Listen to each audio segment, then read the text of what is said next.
Some people ask whether they get lost in the struggle. What happens in the middle of the argument? Lots of things go on, and we get following what we call the dance of our argument cycle. We go through pursue and avoid kind of situations where I chase you and you run away, you stop running, I stop and head in the other direction, so that we're never actually talking about what we're talking about. People argue about, well, nothing.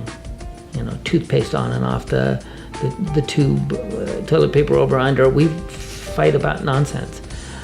But what happens to people in the process is that we fight about what it meant to me, or what happened in your face when I heard you say that, or what your words were that were so offensive. And so we get lost in all of that business. Our job in therapy is to slow that down, figure out what it is that we're actually talking about, and stop the process in the middle so that we don't have to do arguing over things to get to the point.